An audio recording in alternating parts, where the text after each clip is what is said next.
চীন সফর বাতিল, পদত্যাগের চাপ বাড়ছে টিউলিপের। যুক্তরাজ্যে সম্পত্তি নিয়ে জালিয়াতির অভিযোগে এবার তদন্তের মুখে পড়েছেন বাংলাদেশে ক্ষমতাচ্যুত প্রধানমন্ত্রী শেখ হাসিনার বোন শেখ রেহানার মেয়ে ব্রিটিশ এমপি টিউলিপ সিদ্দিক। তার বিরুদ্ধে লন্ডনে একাধিক ফ্ল্যাট বিনামূল্যে গ্রহণ করার খবর প্রকাশিত হয়েছে। এসব ফ্ল্যাট তাকে দিয়েছেন তার খালার রাজনৈতিক দল আওয়ামী লীগ সংশ্লিষ্ট বাংলাদেশি ব্যক্তিরা। দীর্ঘ সময় ধরে যুক্তরাজ্যে বসবাস করেন টিউলিপ সিদ্দিক। তিনি সে দেশের পার্লামেন্ট লেবার পার্টির একজন সদস্য এবং বর্তমানে মন্ত্রী হিসাবে দায়িত্ব পালন করছেন। তবে সম্প্রতি বাংলাদেশের দুর্নীতির তদন্তে পরিবারের অন্য সদস্যদের সঙ্গে তার নামও জড়িয়েছে। জানা গেছে, লন্ডনের সম্পত্তি নিয়ে জালিয়াতির খবর প্রকাশ্যে আসার পর মন্ত্রিত্ব হারানোর ঝুঁকিতে পড়েছেন টিউলিপ সিদ্দিক। তার বিরুদ্ধে তদন্ত শুরু করতে যাচ্ছে যুক্তরাজ্যের আর্থিক দপ্তর।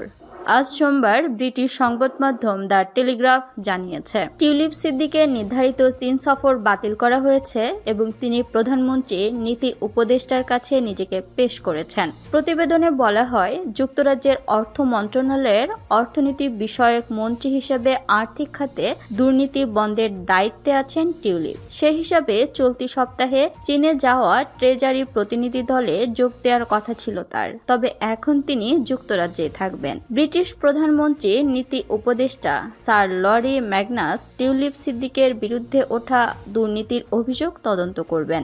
লন্ডনে যে দুটি ফ্ল্যাট টিউলিপ বিনামূল্যে পেয়েছেন বলে অভিযোগ উঠেছে, সে ফ্ল্যাটগুলো কে কখন ব্যবহার করেছে তা খতিয়ে দেখবেন তিনি। এ দুটি ফ্ল্যাটের একটি টিউলিপকে দিয়েছেন তার খালা শেখ হাসিনার রাজনৈতিক দল আওয়ামী লীগের সঙ্গে যুক্ত একজন বাংলাদেশি ব্যবসায়ী। আরেকটি দেয়া হয় টিউলিপের বোন রূপন্তীকে। তদন্তে টিউলিপের কাছে এসব সম্পত্তি কিভাবে পেয়েছেন তা জানতে চাওয়া হবে। যদি তিনি সঠিক ব্যাখ্যা দিতে না পারেন, তবে তার মন্ত্রিত্ব চলে যেতে পারে বলে মনে করা হচ্ছে।